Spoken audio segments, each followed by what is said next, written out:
नमस्कार दोस्तों।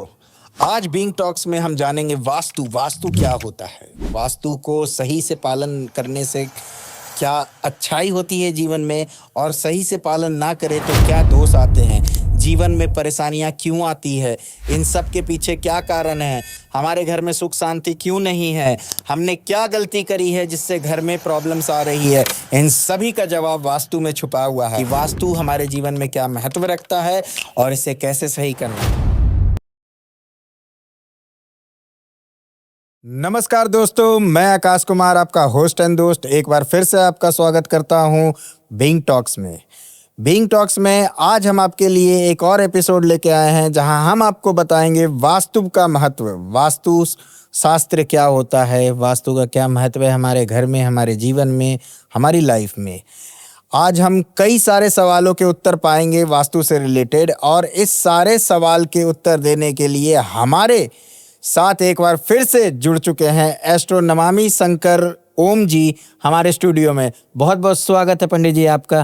कैसे हैं आप? बहुत बढ़िया, आप सबका बहुत बहुत धन्यवाद। सबको जय श्री राम। तो पंडित जी, पहले 2 एपिसोड को तो बहुत प्यार मिला, जनता ने हमारे इंस्टाग्राम, हमारे कमेंट सेक्शन में बहुत सारा प्यार दिया, उनको बहुत सारे उत्तर भी मिले और अच्छा लगा कि आप जो उन्हें बता रहे हैं एक सरल और सही उपाय बता रहे हैं और वो कर पा रहे हैं, तो जनता काफ़ी खुश है। आज जनता के डिमांड पे ही हम ये एपिसोड कर रहे हैं जहां उन्होंने ये पक्ष रखा था कि हम वास्तु के बारे में जानना चाहते हैं। तो आज मैं आपसे वास्तु से रिलेटेड कई सारे सवाल करना चाहूँगा, और जो जनता है वो जानना चाहती है, क्योंकि हर आदमी के दिमाग में ये रहता है कि कहीं हमारे घर में ये गलत तो नहीं, ये सही तो नहीं, इसका स्थान क्या होना चाहिए। तो इन सभी सवालों के जवाब आज हम जरूर पाएंगे आपसे, और जनता बेशक इस चीज़ को यूज़ करेंगे, इस चीज़ को सही करेंगे और बताएंगे हमें कि आपका सुझाव कैसा लगा और क्या चेंजेस हुआ वास्तु चेंज करने से। बिल्कुल। तो पंडित जी, मैं पहला सवाल जो आपसे जानना चाहता हूँ कि वास्तु में पंचभूतों का क्या महत्व होता है? बिल्कुल, जैसा कि आपका पहला क्वेश्चन है, वास्तु में पंचभूतों का महत्व। जैसे सभी लोग पता है, हमारी शरीर का निर्माण पंचभूतों से हुआ है। छित जल पावक गगन समीरा, पंच रचितयः अधम शरीरा। हमारे जीवन में, हमारे घर में, हमारे शरीर में पंचभूतों का महत्व है। जैसे हम जब भी अपने घर का चयन करें, भूमि पर घर का निर्माण करें, हमें पंचभूतों का ध्यान रखना चाहिए कि पंचभूतों की उपस्थिति कैसी है। वहाँ पर पंचभूतों में आते हैं पृथ्वी, जल, अग्नि, वायु, आकाश। अगर इन पंचभूतों की उपस्थिति हमारे घर में, हमारे जीवन में बराबर है तो हमारा जीवन, हमारा घर पॉजिटिव रहता है, नहीं तो नकारात्मक चीज़ें हमारे जीवन में आने लगती हैं। जैसे पृथ्वी तत्व है जहाँ पर हम ठहरते हैं, रुकते हैं। बिना पृथ्वी के तो हम कहीं रुक ही नहीं सकते। तो हमारे जीवन में पृथ्वी का बहुत महत्व है। घर बनाएंगे तो पृथ्वी का चयन करना है कि हम जो ज़मीन ले रहे हैं वह ज़मीन हमारे लिए अच्छी है, नहीं है, वहाँ पर पहुँचने के लिए ट्रांसपोर्टेशन अच्छा है, नहीं है। तो हम सबसे पहले जमीन का चयन करेंगे, वो पृथ्वी तत्व हो गया। उसके बाद नंबर आता है जल तत्व। जल के बिना जीवन संभव नहीं है। हमारा जैसे कभी कभी बहुत सारे लोगों के घर नदी किनारे हैं, जहाँ पर तालाब हैं, पोखरे हैं, और वहाँ पर कभी कभी प्राकृतिक आपदाओं के कारण बाढ़ की समस्या आ जाती है, सूखा आ जाता है, तो वो उन समस्याओं से पीड़ित रहते हैं। तो जल का प्रॉपर वहाँ पर व्यवस्था होनी चाहिए कि जल हमारे घर में अच्छी तरीके से है, विराजमान है, उपस्थित है या नहीं है। अगर जल अच्छा है तो हम आगे बढ़ते रहेंगे। इसके बाद नंबर आता है अग्नि तत्व। अगर अग्नि का मेन स्रोत क्या है? सूर्य देवता।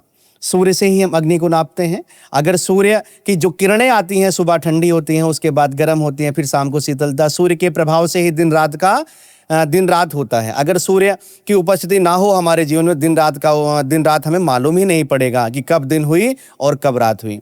तो अग्नि तक तो हमारे जीवन में बहुत महत्व करता है।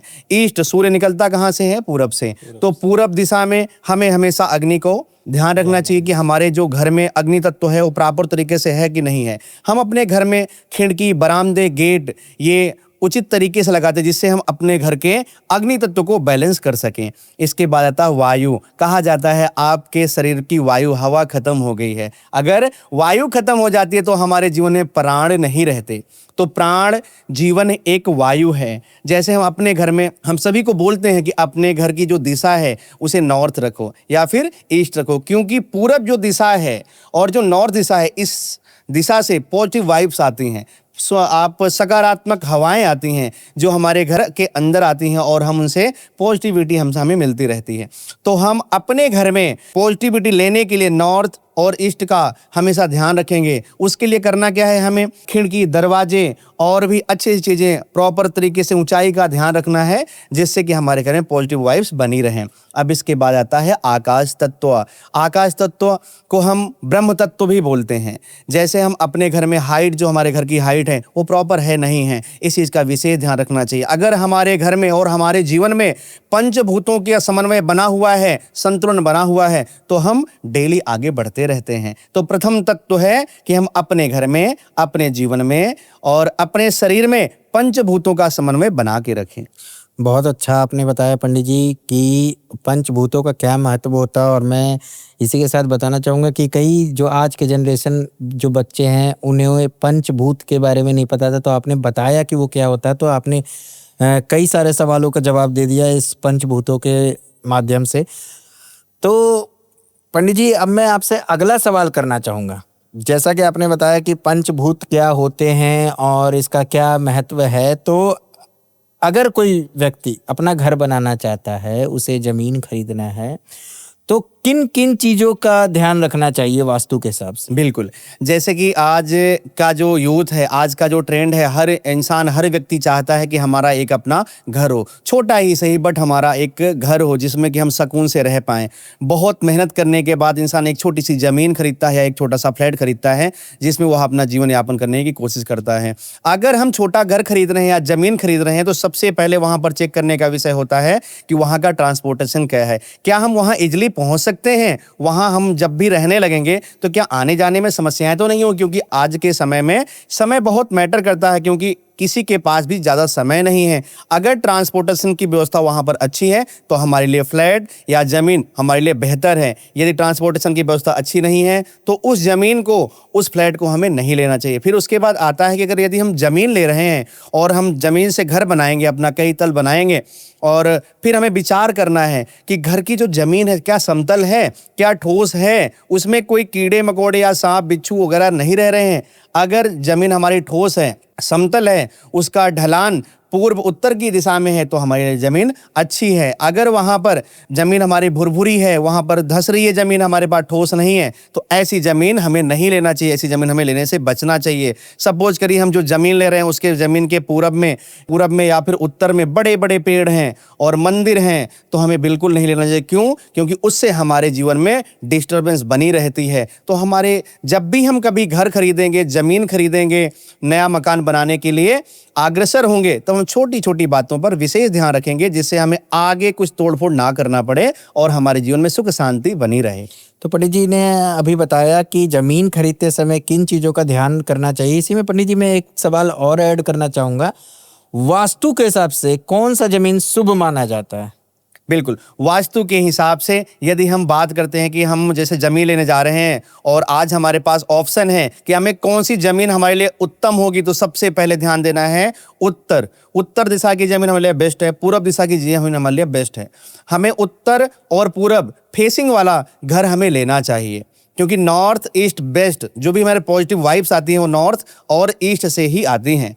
तो हमें north facing and east facing वाला घर लेना चाहिए, ज़मीन खरीदना चाहिए। कोशिश करना चाहिए कि हम साउथ फेसिंग का घर ना लें, वेस्ट फेसिंग का भी घर निगलेक्ट करें, कम से कम लें। मजबूरी हो जाए तो नहीं कह सकते, लेकिन हम साउथ और वेस्ट फेसिंग का मकान ना लें, ज़मीन ना खरीदें, जिससे हमारे लिए बेटर हो। पंडित जी, इसी के साथ मैं एक सवाल और इसी में ऐड करना चाहूँगा कि आपने कहा कि साउथ फेसिंग घर ना खरीदे, लेकिन कईयों के पास पूर्वजों के घर हैं, जमीनें हैं, अगर किसी के पास साउथ फेसिंग है तो उसको वास्तु के हिसाब से कैसे सही करें?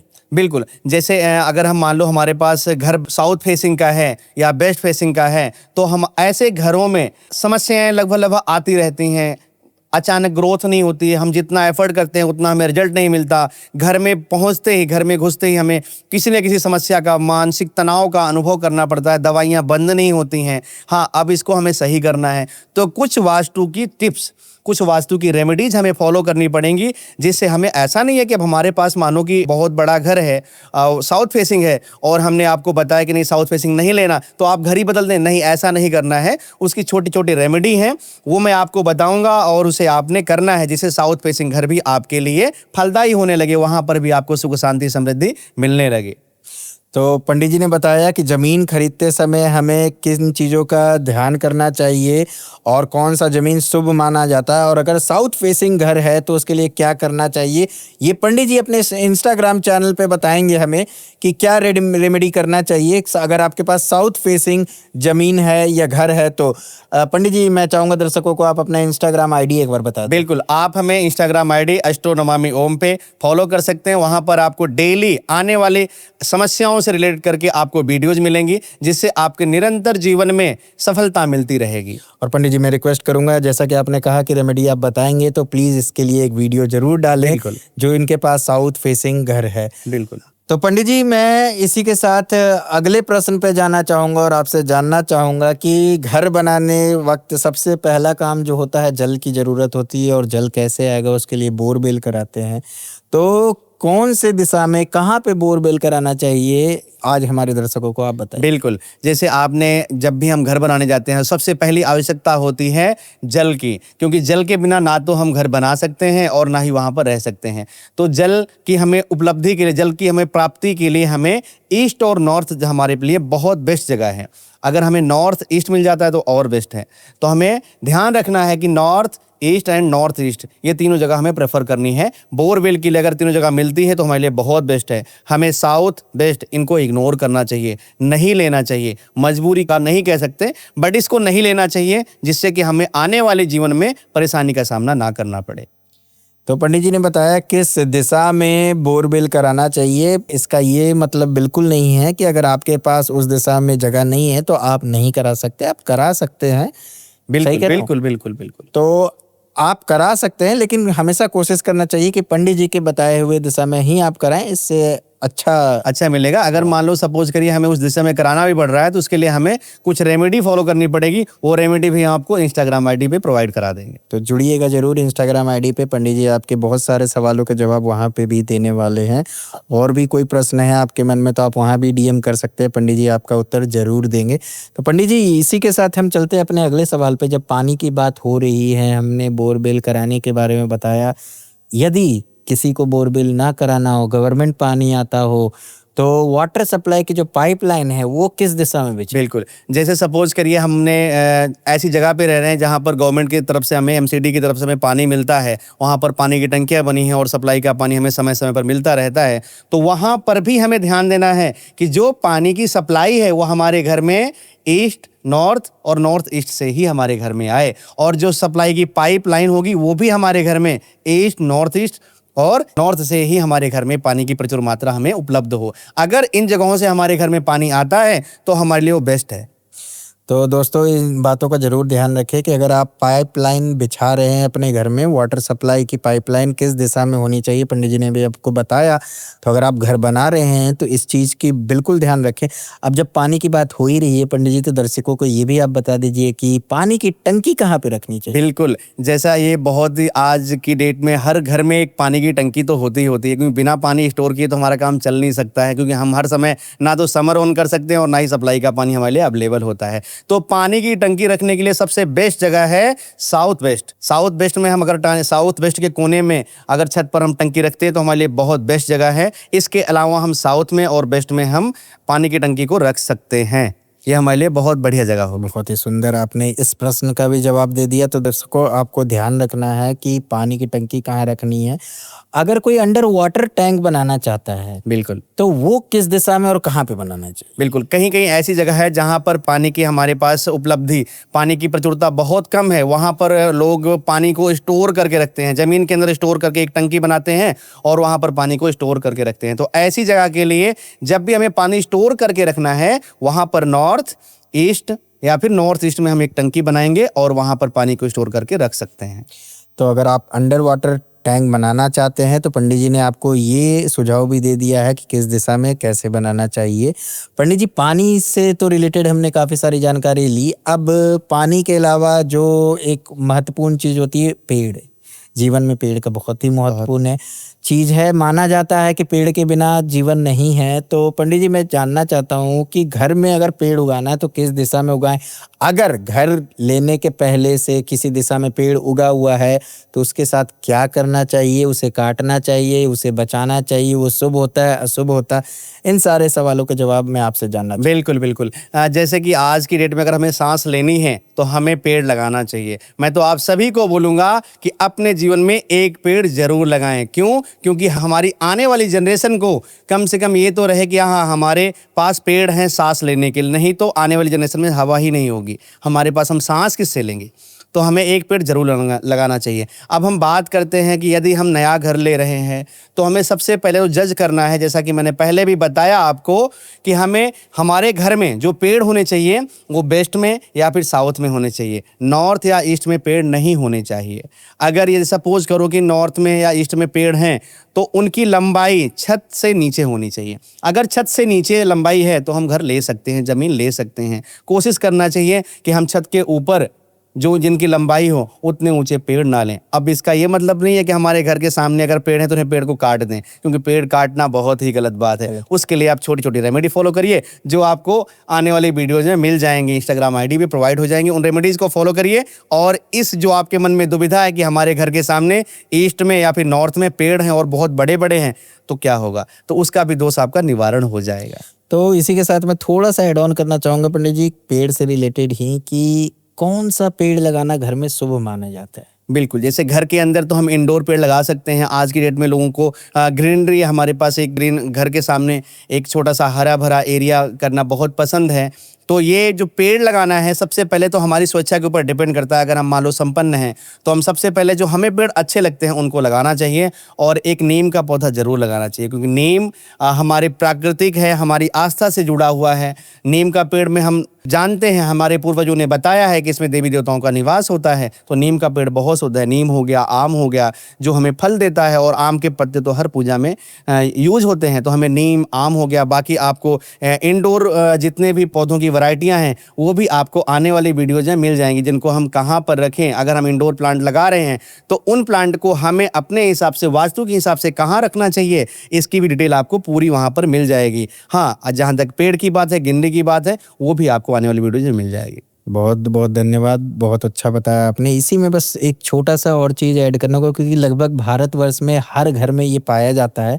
तो मैं दर्शकों को, कई लोग जानते नहीं है, बस मानते हैं क्योंकि बड़े लोगों ने बताया है, आस्था है, ठीक है, लेकिन वो अनजाने में गलती करते हैं। हर घर में, लगभग मुझे लगता है कि भारत के हर घर में तुलसी का पौधा पाया जाता है। तो वो कहाँ लगाना चाहिए, किस दिशा में लगाना? जैसे आपने देखा होगा पुरानी मूवियों में और पुराने घरों में तुलसी का पौधा हमेशा आंगन में होता है। अब तो हमारे पास ना ही ऐसे घर हैं जहाँ पर आंगन खुला हो हमारा, तो तुलसी का पौधा हमें गेट पर लगाना चाहिए। हमारा गेट है, फ्रंट है, अगर वहाँ पर जगह है तो वहाँ पर लगाओ गेट। एक अगर तुलसी का पौधा आप लगाते हैं, उससे आपको बहुत पॉजिटिव वाइब्स मिलेंगे, और आपको जीवन में नित्य प्रति आगे बढ़ने के चांसेस मिलते रहेंगे। तुलसी का पौधा अपने गेट पर लगाइए, मेन गेट पर लगाइए। यदि आपका घर बड़ा है तो आप घर के आंगन में भी तुलसी का पौधा लगा सकते हैं, जो सबसे बेस्ट प्लेस है घर के आंगन में लगाना। लेकिन हमारे पास जगह नहीं होती, अगर हम वहाँ पर लगा रहे हैं और हमारे पास घर हमारा कवर है, तो वहाँ पर पेड़ सूखने के चांसेस बहुत ज़्यादा हो जाते हैं। तो हमें आंगन में ना लगाइए आप। और सपोज करिए कि आपके पास गेट भी नहीं है, आप फ्लैट में रह रहे हैं, तो वहाँ पर आपकी जो बालकनी होगी, जहाँ पर हमारा नॉर्थ जगह होगी, हमारे पास ईस्ट जगह होगी, आप वहाँ पर पेड़ लगाइए, तुलसी माता का वहाँ पर आप स्थापित करिए। आपके जीवन में नए नए अवसर मिलेंगे और आपका कल्याण होगा। बहुत अच्छा उत्तर दिया पंडित जी आपने। अब घर के बारे में बात कर रहे हैं, तो घर की एक बहुत ही महत्वपूर्ण चीज़, कई लोग गलती कर देते हैं और उन्हें बाद में पता चलता है, कई सालों बाद पता चलता है कि हमने इस दिशा नहीं, इस दिशा करना था, ये दिक्कतें आ रही है। तो घर जब बना रहे हैं तो घर की सीढ़ियाँ किस दिशा से निकालें? बिल्कुल। अब जैसे सपोज करिए आज सीढ़ियाँ अगर हम बात करते हैं, तो जो हमारा पहले का टाइम था, उस टाइम पे तो सीढ़ियाँ वेस्ट में निकलती थी, साउथ में निकलती थी, वेस्ट साउथ में निकलती थी। लेकिन आज तो हम कोई सीढ़ियों की कोई जगह नहीं है। है। जहाँ पर हमारे पास जगह की उपलब्धता हो, अपनी स्वेच्छा के हिसाब से वहाँ पर हम सीढ़ियाँ निकाल सकते हैं। लेकिन ध्यान देने योग्य बात ये है कि जो सीढ़ियाँ निकालते हैं उनकी काउंटिंग ओके होनी चाहिए। अब काउंटिंग में तो जैसे लोग कहते हैं कि ज़मीन पर एक सीढ़ी हो गई, एक सीढ़ी हो गई, कोई कहता है कि सम संख्या होनी चाहिए, कोई कह सकता है विषम संख्या होनी चाहिए। तो हमें ध्यान क्या देना है, जो ज़मीन हो गई और पहली सीढ़ी होगी उसके बीच में जो रेजर होते हैं, हमें रेजर को काउंट करना है और थोड़ी सी कैलकुलेशन करनी है। कैलकुलेशन क्या करनी है, सपोज करिए हमारे पास रेजर हो गए, टोटल हम जो हमारे रेजर हो गए वो हो गए 15, उसे हमें 3 से डिवाइड करना है। मतलब अगर मान लो हमारे पास 15 रेजर हैं तो उन्हें 3 से भाग देना है और उसके बाद जो हमारे पास बैलेंस बचेगा, अगर हम 15 को 3 से भाग देंगे तो 0 बचेगा। अगर 0 बचता है तो ऐसी सीढ़ियां हमारे लिए फलदायी नहीं होंगी। ऐसी सीढ़ियों में हमें चेंजेस करना चाहिए, क्योंकि रेजर की संख्या कभी भी 3 से डिवाइड नहीं होनी चाहिए। फिर आते हैं, सपोज करिए आपके पास 16 है और आपके पास बैलेंस बचता है 1 है तो 50% ओके है, हाँ ठीक है, कह सकते हैं ओके है। लेकिन हमारे पास बेस्ट क्या है, बेस्ट होने के लिए हमारे पास जो बैलेंस बचना चाहिए वो 2 बचना चाहिए। अगर 2 बैलेंस बचता है तो हमारे लिए 100% गुड है। ठीक है, एक स्टेप पे तो हम आगे कि हमारा जो बैलेंस बचना चाहिए 2 बचना चाहिए। अब बहुत सारे लोगों के मन में क्वेश्चन आ रहे होंगे कि महाराज 3 बचे तो, मेरे में क्वेश्चन है ना, आ रहा था। 3 बचे तो 3 बचना ही नहीं है। सपोज करिए अगर 15 हमने लिया कि 15 हमारे रेजर हैं, तो 15 लिया, 3 से डिवाइड किया तो हमारे पास बैलेंस 0 आया। हमने 16 लिया तो 16 किया तो हमारे पास बैलेंस आया 1 और 17 लिया तो बैलेंस आया 2। अगर 18 लेंगे तो फिर से 0 आ जाएगा। सही बात। तो 3 बैलेंस आना ही नहीं है। तो हमने आपको रेजर की काउंटिंग बता दी कि कितने स्टेप हमारे पास होने चाहिए। अब इसके बाद आता है कि जब भी हम सीढ़ी पे चढ़ेंगे, जो व्यक्ति सीढ़ी को यूज कर रहा है वो क्लॉकवाइज घूमेगा, वो सीढ़ी को क्लॉकवाइज यूज करेगा। अगर वो सीढ़ी को क्लॉकवाइज यूज कर रहा है तो वो सीढ़ी उसके लिए बहुत ही बेस्ट है। उस घर में पॉजिटिव वाइब्स आएगी, कोई वास्तु दोष नहीं होगा और हम जब भी अपने घर में जाएंगे तो एक हम नई एनर्जी लेके जाएंगे, हमारे घर में खुशी और शांति का माहौल होगा।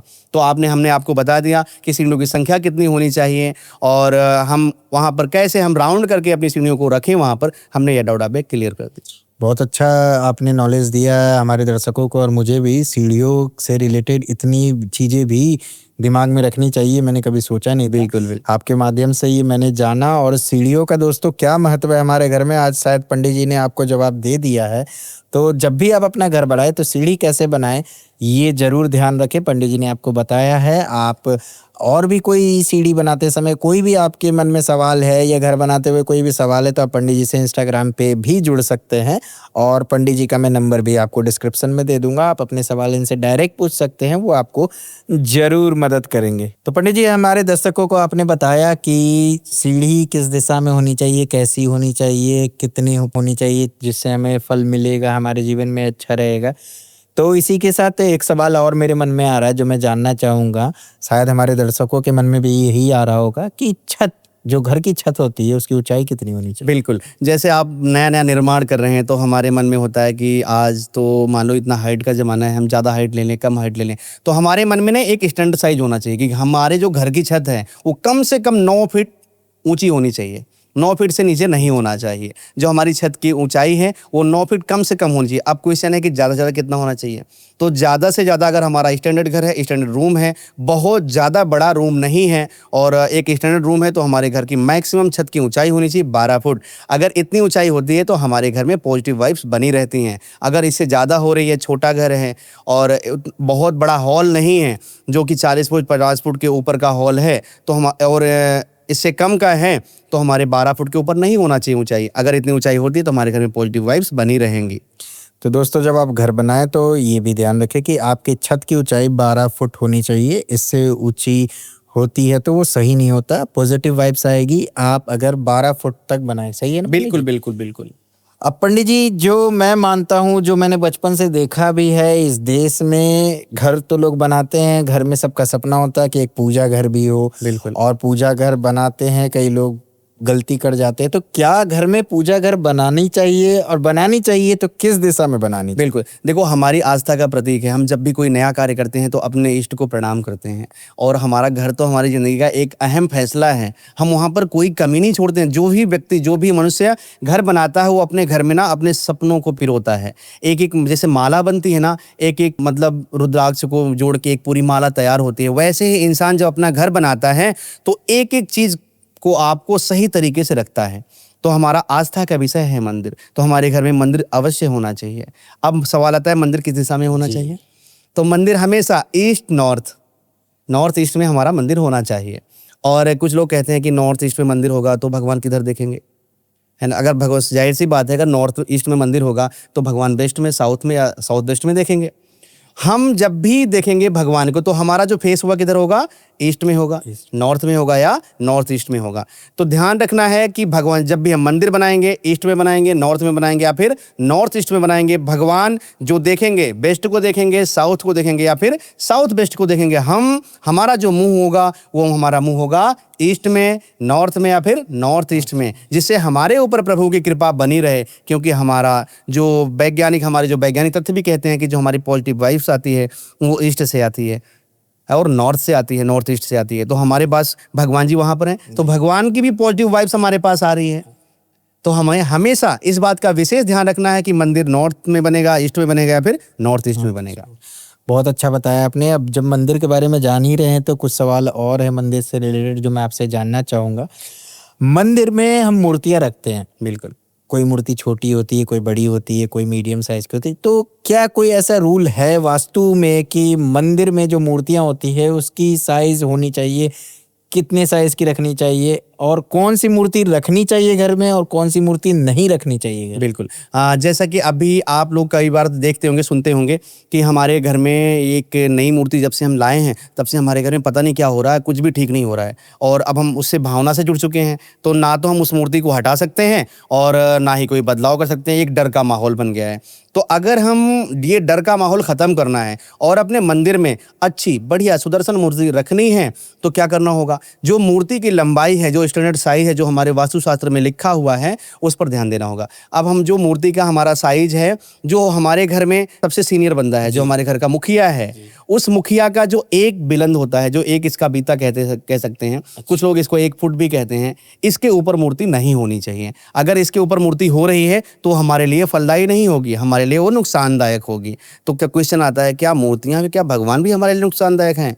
जैसे आप बताओ, नवग्रह हैं, उनकी दृष्टि कभी हमारे पास बुरी पड़ती है तो हम परेशान हो जाते हैं। भाई नवग्रह से तो फल मिलना है, वैसे तो हमारे देवता हैं। अगर हम देवता को भी ज़्यादा लंबी मूर्ति हमने कर दिया और उनको हमने उस हिसाब से पूजा नहीं दे पा रहे हैं जिस हिसाब से उनको चाहिए, तो वो तो गलत होगा, इसलिए हम परेशान रहते हैं। तो ध्यान देना है, हमारे घर में जो भी मूर्तियां रहेंगी मंदिर में, उनकी ऊंचाई आती है, जो भी हमारे घर में श्रेष्ठ मुखिया होगा उसके एक बिलंद के नीचे होनी चाहिए, इसके ऊपर नहीं होना चाहिए। अब बात आती है कि क्या हम अपने घर में बड़ी बड़ी मूर्तियां रख ही नहीं सकते?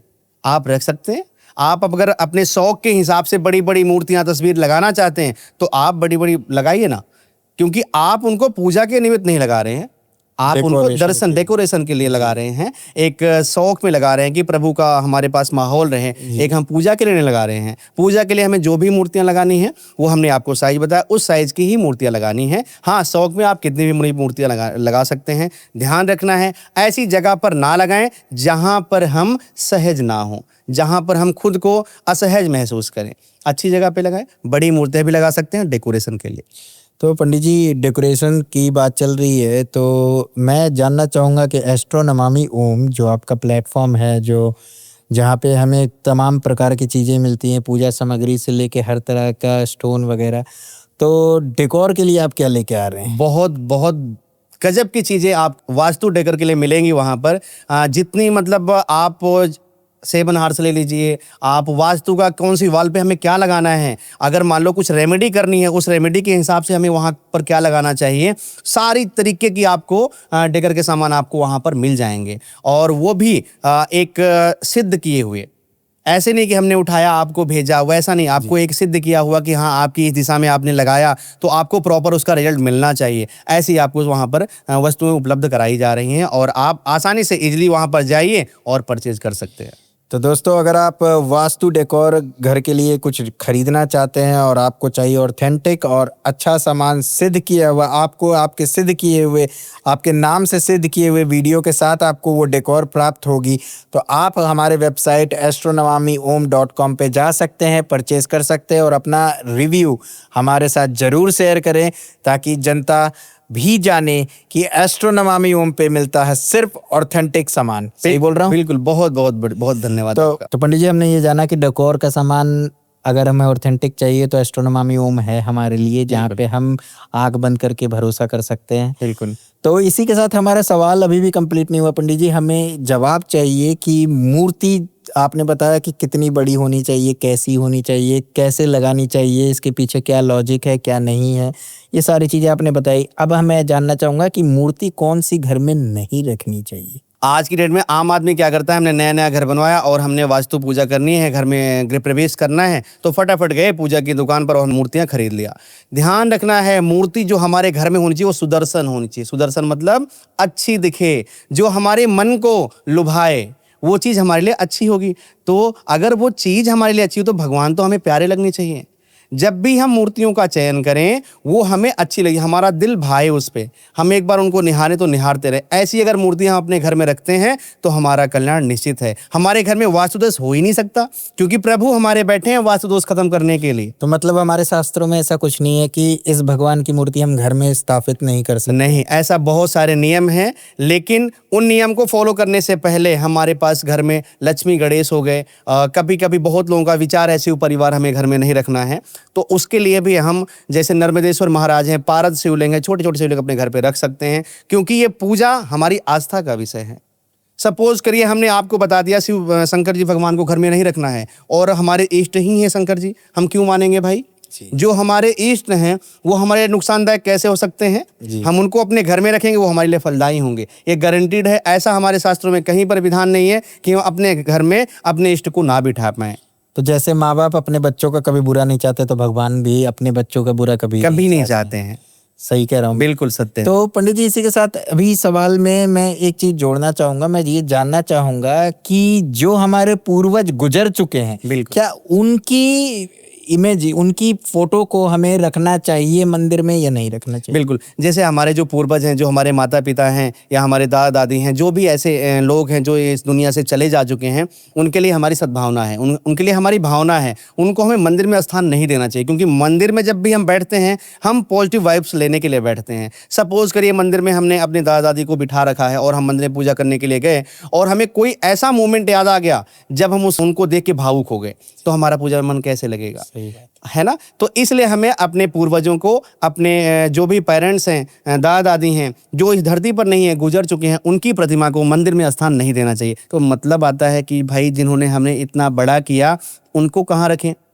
है ना? मंदिर में नहीं रखे चलेगा, लेकिन उनको रखना कहाँ चाहिए? उनके लिए स्थान डिसाइड है, उन्हें हमें कहाँ रखना है। हमें वेस्ट और साउथ, हमने साउथ वॉल पे हमें उनको एक स्थान देना है या वेस्ट वॉल पे एक स्थान देना है, जहां पर हम उनको विराजमान कर सकते हैं। उनकी कृपा हम पर बनी रहेगी, उनकी ब्लेसिंग हम पर आती रहेगी और हमारा कल्याण होगा निश्चित रूप से। बहुत अच्छा। तो पंडित जी ने बताया कि हमारे पूर्वजों की मूर्ति नहीं रखनी चाहिए मंदिर में, और बताया कि घर में रखनी चाहिए, क्योंकि घर भी एक मंदिर कहा जाता है। बिल्कुल बिल्कुल, घर एक तो मंदिर है। किस दिशा में लगानी चाहिए? उनका आशीर्वाद हमेशा आपके साथ रहेगा। पूर्वज के बारे में आपने बताया कि नहीं रखनी चाहिए मंदिर में। क्या जो गुरु होते हैं हमारे, बिल्कुल गुरु जी होते हैं, कई लोग भिन्न भिन्न प्रकार के गुरु जी को मानते हैं, और हमने देखा है कि वो उन गुरु जी की प्रतिमा अपने मंदिर में लगाते हैं। क्या लगाना चाहिए या नहीं लगाना चाहिए? भाई, जो हमारे शास्त्रोक्त है कि हम अपने गुरु की प्रतिमा को हम अपने मंदिर में स्थान नहीं दे सकते, क्योंकि गुरु कभी भी परमात्मा के समतुल्य नहीं हो सकते, क्योंकि गुरु ने भी तो परमात्मा को पूजा है। गुरु ने सिद्धि कहाँ से प्राप्त करी है? परमात्मा से प्राप्त करी है। जिनने परमात्मा से प्राप्त करी है सिद्धि, क्या हम परमात्मा के बगल में बैठ सकते हैं? क्या हमें गुरु ने कभी बोला कि हमें अपने भगवान की जगह पे स्थान दो? हमारे गुरु ने कभी नहीं बोला कि हमें जाकर अपने प्रभु के समकक्ष बिठाओ। ये तो हमारी आस्था है, हमने किसी को मान लिया कि हमारे गुरुजी हैं तो हमने उनको मंदिर में स्थान दे दिया। तो सबसे सर्वप्रथम आपने नियम धारण करना है कि हम अपने गुरुजी की प्रतिमा को अपने मंदिर में नहीं रखेंगे। तो भाई, गुरुजी तो हमारी आस्था का प्रतीक है, गुरुजी से हमारे दिल जुड़े हैं, उनसे हमारा प्रेम है, उनसे हमारे काम बनते हैं, तो क्या गुरुजी को वो भी पूजनीय है? तो गुरुजी को कहाँ बिठाएं? गुरुजी को हमें बिठाना है, उनके लिए भी जगह डिसाइड है। आप नॉर्थ या फिर ईस्ट की वॉल पे गुरुजी को आप विराजमान कर सकते हैं। उनको डेली दीपक करिए, पूजा करिए, उनसे आप भावनात्मक रूप से जुड़िए, उनकी आराधना करिए, लेकिन मंदिर में ना बिठाइए, क्योंकि मंदिर में परम पिता परमेश्वर बैठे हुए हैं जो कि त्रिलोकीनाथ हैं। वहाँ उनका स्थान है। और हमारे गुरुजी ने कभी नहीं बोला कि हमें परमात्मा के स्थान पर, परमात्मा के समक्ष बिठाओ। उन्होंने भी तो परमात्मा की सेवा करी है, परमात्मा की पूजा करी है, तो इस बात का विशेष ध्यान रखिए। तो पंडित जी, मैं ये जानना चाहूंगा आपसे कि ऐसी कौन सी भगवान की मूर्ति हर घर में होनी चाहिए जिसे बहुत ही शुभ माना जाता है वास्तु में, और क्या रीजन है? बिल्कुल, हमारे घर में, हमारे जीवन में और हर प्राणी के घर में, हर मनुष्य के घर में लक्ष्मी गणेश की मूर्ति अनिवार्य रूप से होनी चाहिए, क्योंकि लक्ष्मी गणेश की मूर्ति के बिना हमारा कोई भी कार्य संभव नहीं है। गणेश जी आएंगे हमारे घर में तो शुभता आएगी, लक्ष्मी जी आएंगी हमारे घर में तो हमारा कार्य डेली आगे बढ़ता रहेगा। लक्ष्मी गणेश जी की पूजा हमें रोज करनी है और उनकी मूर्ति को हमें मंदिर में स्थापित करना है, विराजमान करना है और अपने बच्चों को भी सिखाना है कि इनकी पूजा करिए। जब भी हम किसी ब्राह्मण को बुलाते हैं पूजा के लिए कि हमारे घर में पूजा है, आप आइए, और लास्ट में जब वो विसर्जन करते हैं तो लक्ष्मी गणेश को छोड़कर सभी देवी देवताओं को विसर्जन करते हैं। बोलते हैं आप सभी लोग अपने अपने स्थान को जाइए और जब भी हम आपको प्रेम से दोबारा बुलाएं आप यहाँ पर आइएगा, लेकिन लक्ष्मी गणेश जी को जाने की परमिशन नहीं होती है ना। तो पंडित जी, मैं यहाँ पे आपको थोड़ा सा कट करना चाहूंगा। मैं जानना चाहूंगा कि आपने कहा कि लक्ष्मी गणेश जी की विसर्जन नहीं होती, हमें लक्ष्मी गणेश जी का मूर्ति अवश्य अपने घर में रखना चाहिए, तो क्या कह सकते हैं ये मनुष्य का लालच है जो लक्ष्मी जी को कभी जाने नहीं देना चाहिए? बिल्कुल, देखो कहते हैं कि जब छोटा बच्चे का जन्म होता है हमारे घर में तो कहते हैं 6 दिन तक उस बच्चे को पता नहीं होता कि उसमें मन में कोई भी माया का जाल नहीं होता, वो एकदम माया से मुक्त होता है। और उसके बाद फिर माया अपना जाल रचती है तो मनुष्य के मन में लालच आना चालू हो जाता है। और कहते नहीं कि बिना लालच के तो हम कुछ भी नहीं करते। अगर हमें भूख ना लगे तो हम सुबह बिस्तर से नहीं उठेंगे, है ना। तो हमारा पेट है, इसका मतलब लालच है कि हमें आज दिन में कुछ अर्न करना है। और लक्ष्मी गणेश जी की पूजा किस लिए करनी है कि हमें लक्ष्मी तो चाहिए लेकिन गलत तरीके से लक्ष्मी हमें नहीं चाहिए। हमें जो लक्ष्मी चाहिए वो शुद्ध चाहिए, जो हमारे जीवन में, हमारे करियर में 4 चांद लगा सके। हमें ऐसी लक्ष्मी बिल्कुल नहीं आए गणेश जी महाराज जिससे कि हमारा नुकसान हो। तो कहीं माता लक्ष्मी ऐसा तो नहीं कि तुम्हें धन की पूजा इसलिए कर रहे हो कि तुम्हें धन चाहिए, ऐसा तो नहीं है? माता लक्ष्मी है हमारे। नहीं, देखो माता लक्ष्मी है वो हमारी माँ है। माँ को हमारे बारे में पूरा पता है कि हमारे बच्चे हमारी पूजा क्यों कर रहे हैं। जैसे माँ को कभी बताने की जरूरत नहीं पड़ती कि हमें भूख लगी है, वो हमें देखती हैं तो उन्हें मालूम पड़ जाता है कि हमारे पेट में भूख लगी है, इनको खाना चाहिए, वो हमें स्वादिष्ट खाना देती हैं। तो हम अगर माता लक्ष्मी के आगे जाते हैं और उन्हें कभी पैसा नहीं मांगते हैं, केवल उनसे यही बोलते हैं कि हमारे मनोरथ को पूर्ण करिए, हमारे कार्य को सफल बनाइए, हम पर अपनी सुदृष्टि बना के रखिए, तो माता को पता चल जाता है इसको पैसे की जरूरत है, तो वो हमें पैसा जरूर देंगी, अपार पैसा देंगे। यानी माँ के सामने सिर्फ भाव प्रकट करना है, लक्ष्मी नहीं मांगना नहीं, बिल्कुल नहीं मांगनी, क्योंकि मांगा तो दूसरों से जाता है, माँ से क्यों मांगना। हाँ, हमें श्रद्धा से बस पूजा करना है, माँ सब समझती है और वो अपने आप देंगे आपके योग्य अनुसार। बिल्कुल सत्य है, इसमें कोई दो राय नहीं। आप करके देखिए, आपको इंस्टेंट लाभ मिलेगा। पंडित जी, मेरा एक पर्सनल सवाल है। मैं कई बार डर जाता हूँ, मेरे से कई बार गलती से किसी मूर्ति में हाथ लग गई और मूर्ति खंडित हो गई। अब क्या करें इसको, कैसे, क्या करना चाहिए, क्या उपाय है? उसको घर में रखना चाहिए, नहीं रखना चाहिए तो कहाँ छोड़ना चाहिए?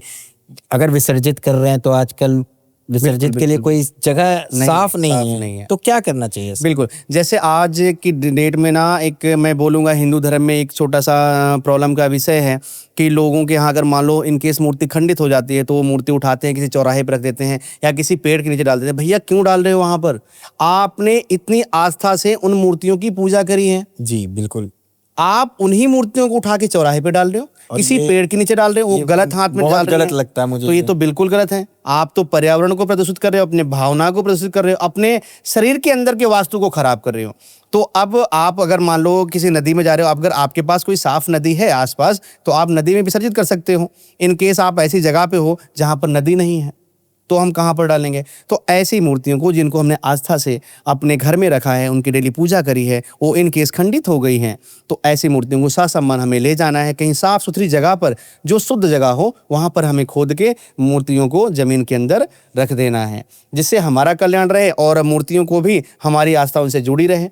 हमारे पास अगर मान लो पेड़ के नीचे रख दिया, चौराहे पर रख दिया, तो हमारे विचारों की तौहीनता है, हमारे विचारों का दूषित होना है, वो मान लो हमारी आने वाली जनरेशन के लिए बहुत बड़ा अभिशाप है। हमें कभी भी खंडित मूर्तियों को पेड़ पौधों के नीचे नहीं रखना है, चौराहे पे नहीं रखना है।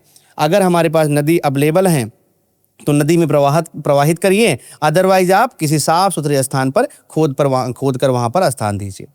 पंडित जी, आपने बताया कि खंडित मूर्ति के साथ क्या करें। वास्तु एक बहुत बड़ी चीज है, एक बहुत लॉजिक की चीजें हैं जिसे हम जानेंगे आगे भी। इस पॉडकास्ट को समाप्त करने के पहले, इसको हम अगले एपिसोड में कंटिन्यू करेंगे, तो इस पॉडकास्ट को कंप्लीट करने के पहले मैं आपसे एक चीज और जानना चाहूंगा कि मूर्ति जो है वो किस धातु का घर में रखना शुभ माना जाता है? बिल्कुल, जैसे मूर्तियाँ अगर हम रख रहे हैं, आज की डेट में ट्रेंड ट्रेंड हुआ है कि ये मूर्ति आप लक्ष्मी गणेश जी की आप मिट्टी की ले आइए और हर साल बदलते रहिए। भैया ऐसा क्यों कर रहे हो? कहाँ पर लिखा है ऐसा? आप अष्टधातु की मूर्ति लाइए, चांदी की मूर्ति बनवाइए, पीतल की मूर्ति बनाइए और उनको आप बढ़िया अभिषेक करिए, अभिषेक करके उनको कंटिन्यू करिए। इससे क्या होगा, आपकी मूर्तियाँ खंडित भी नहीं होंगी और जो नदी नाले में जो लोग गलत कर रहे हैं कि वो भी नहीं मूर्ति होगा। को डाल देते, तो वो नहीं होगा। इन सारी समस्याओं से आप बच जाएंगे। आपका वास्तु भी खराब नहीं होगा, आपका आस्था भी खराब नहीं होगी, आपका मन भी खराब नहीं होगा। तो दोस्तों, आप समझ गए, ये प्रश्न बहुत सारे लोगों के मन में होता है। कोई गणेश पूजन में, कोई दुर्गा पूजन में, अलग अलग पूजन में जो विसर्जित के नाम पे आप मूर्तियों के साथ गलत करते हैं, वो ना करें। अगर आपको पूजा करना है तो आप अष्ट धातु की मूर्ति लेके आएं और उसे पूजन करके घर में सदा रखें, उसे विसर्जन ना करें। और वास्तु एक ऐसा चीज़ है जिसके बारे में जानना बहुत कुछ बाकी है। अभी पूरा घर हमारा बना नहीं, अभी हम पूजा घर तक ही पहुँचे हैं। अभी हमें किचन बनाना है, स्टोर रूम बनाना, बहुत चीज़ बनाना है। तो वास्तु के बारे में हम और जानेंगे और रहस्यमय चीज़ें जानेंगे कि वास्तु करने से क्या होता है, इसका अर्थ क्या है, इसे हमें घर में क्यों ध्यान देना चाहिए, वास्तु का शुरुआत किसने किया, कैसे हुआ, कहाँ से आया और वास्तु को क्यों मानना चाहिए। इन सारे सवालों का जवाब हम पंडित जी से लेंगे अगले एपिसोड में। तब तक के लिए हम आपसे विदा लेते हैं। Till then do whatever you want to do, but don't trouble your माता पिता एंड भारत माता। भारत माता की जय।